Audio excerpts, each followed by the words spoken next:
uh, film yang berjudul Sayap-Sayap Patah. Di dalam film ini menceritakan bahwa Densus 88 yang memburu teroris-terorisnya. Dalam film ini ada satu peran tokoh utama yang sangat menonjol dalam segi kepemimpinannya, yaitu Aji. Kenapa? Karena Aji sangat bertanggung jawab atas tugas yang diberikannya, pengorbanan yang ia berikan dalam kisah-kisah di dalamnya itu sangat mencontohkan bahwa pemimpin yang baik itu seperti apa.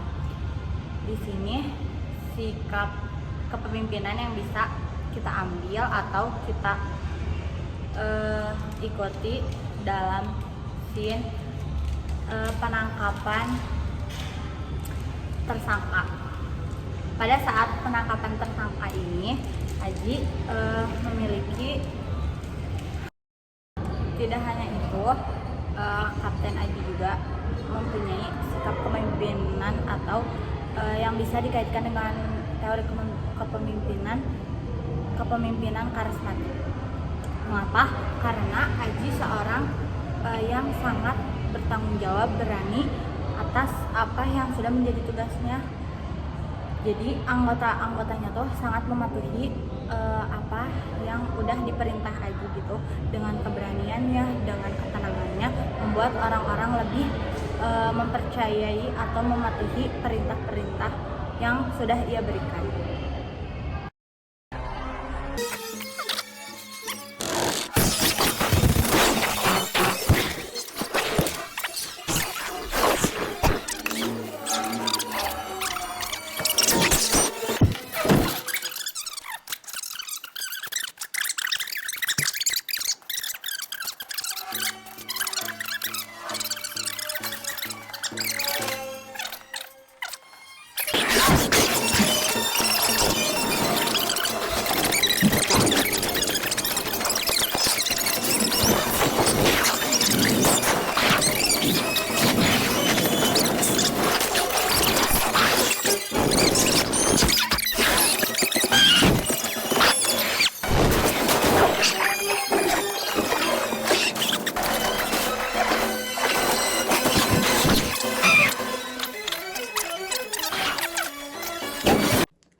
Halo, perkenalkan nama aku Hilmi Putri Zahra dengan NIM belakang 1280.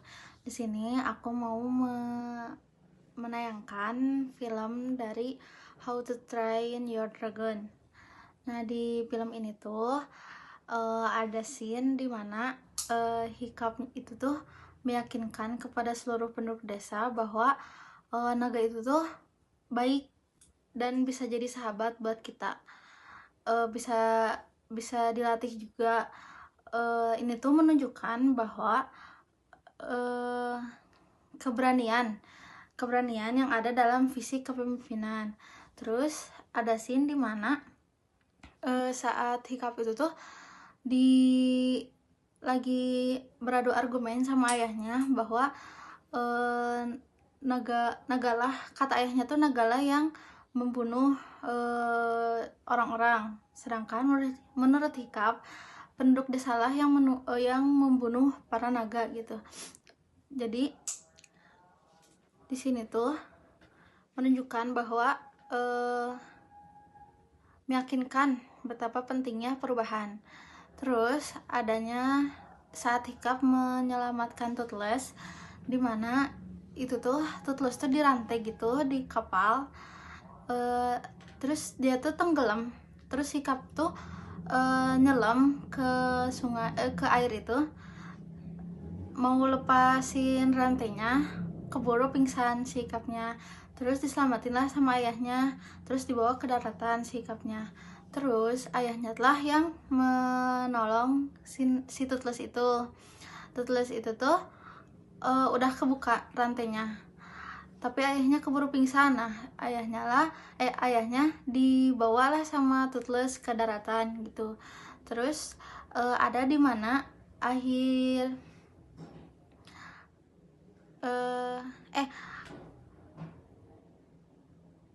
tindakan yang tadi itu menunjukkan bahwa adanya sikap tanggung jawab yang merupakan penting gitu bagi seorang pemimpin. Terus ada lagi pertarungan melawan naga besar. Di scene akhir itu ada naga besar yang jahat mau, awalnya Viking itu yang mau menyerang naga-naga. Ternyata si Viking itu tahu kalau ada naga yang besar banget. Nah si Viking itu tuh kewalahan. Ternyata ada sekumpul Viking yang dimana itu tuh ada Hiccup. Nah si Hiccup itu tuh yang memimpin para Viking buat melawan naga besar itu. Si Hiccup itu mencari strategi gimana caranya buat memusnahkan si naga besar itu. Di sini tuh Hiccup itu menunjukkan bahwa menunjukkan kepemimpinan dengan strategi dan keberanian serta mengandalkan kerjasama tim juga. Sekian dari saya. Assalamualaikum warahmatullahi wabarakatuh.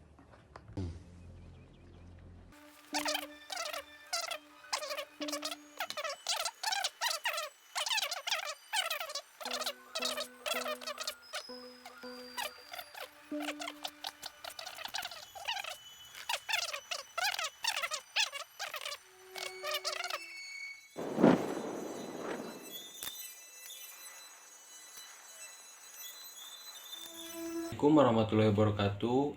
Perkenalkan, nama saya Acep Yusuf Kristina dengan NIM 23500910302. Saya akan menceritakan tentang film Kingdom of Heaven. Film ini menceritakan tentang sosok Belian dari masa perang salib pada abad ke-12. Belian ini menceritakan sebagai seorang pandai besi dari desa di Perancis yang pergi ke kota Yerusalem untuk mencari pengampunan Tuhan, yang kemudian ikut berperan dan perang melawan seorang pemimpin besar Islam, yaitu Salahuddin dan pasukannya yang hendak merebut kota itu dari pihak Kristiani. Saya kenapa memilih tentang film ini, karena Belian ini kepemimpinan yang adil dan tidak diskriminatif.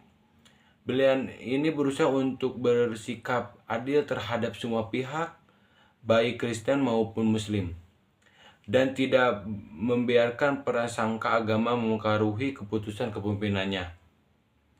Dan Belian ini pemimpin yang sejati bukan hanya tentang kekuatan militer atau kekuasaan, tetapi tentang tanggung jawab, integritas, dan pengabdian kepada orang lain.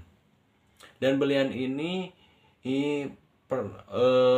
ada suatu momen Belian ini disuruh pulang ke kampung halaman ayahnya oleh Raja Darwin untuk membantu orang-orang miskin, itu dari Islam maupun Kristen atau Yahudi, karena di situ kesusahan air sampai Belian sampai mengadakan air dan sampai suburnya.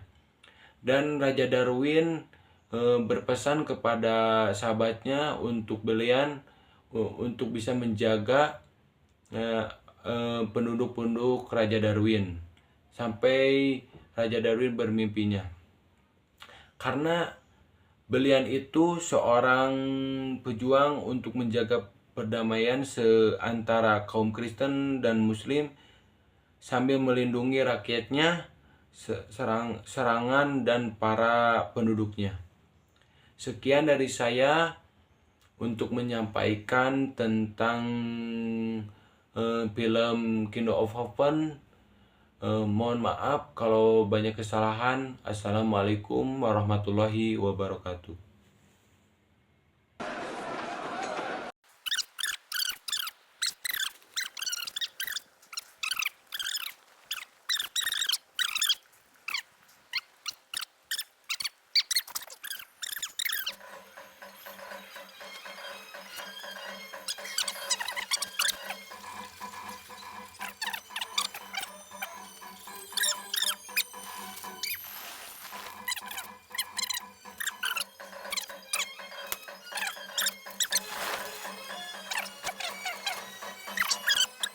Nama saya Nazir Nova Ramadhani dan NIM 235009135. Pada kesempatan kali ini saya akan menjelaskan nilai-nilai kepemimpinan yang ada di dalam film Kingdom of Heaven.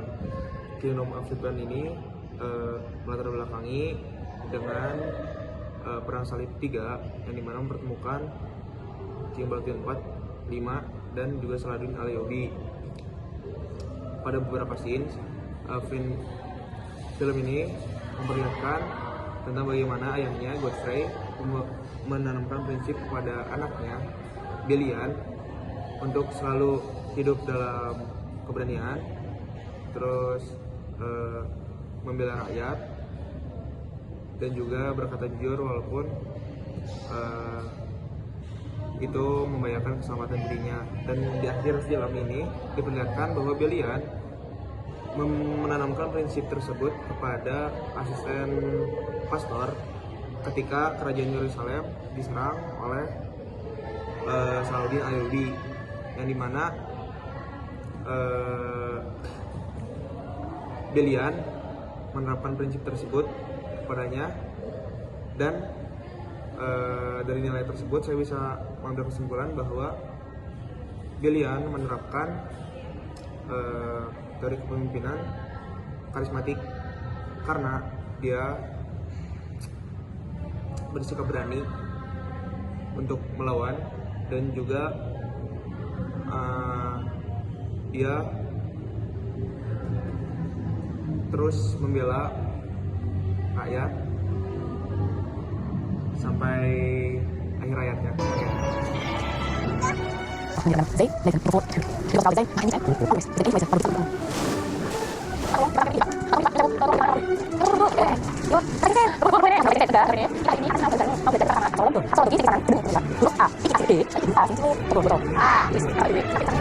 Kamila, di sini saya akan menjelaskan tentang kepemimpinan Ibu Kartini. Seperti yang mungkin sudah kita tahu bahwa Ibu Kartini adalah salah satu tokoh penting dalam sejarah Indonesia yang berjuang agar perempuan bisa mendapatkan pendidikan. Nah, pada masa itu perempuan hanya dianggap cocok untuk mengurus rumah tangga dan pendidikan tidak dianggap penting untuk mereka. Nah, tapi Kartini berpikir berbeda. Dia percaya bahwa perempuan juga punya hak untuk belajar, karena dengan pendidikan perempuan bisa memiliki masa depan yang lebih baik. Nah, dalam potongan adegan ini juga Kartini terlihat membuka sekolah kecil di rumahnya. Walaupun ruangannya sangat sederhana, tetapi Ibu Kartini itu dengan semangat mengajarkan anak-anak perempuan membaca dan juga menulis. Nah, tindakan ini menunjukkan keberanian dan kepemimpinannya, karena dia berani melawan tradisi yang melarang perempuan belajar. Lalu adegan ini pun membuktikan bahwa Ibu Kartini bukan hanya berbicara tentang perubahan, tetapi dia juga mengambil langkah nyata untuk melakukannya. Dia memimpin dengan tindakan dan dari langkah kecil. Nah, inilah Ibu Kartini memulai perubahan besar untuk kehidupan perempuan Indonesia.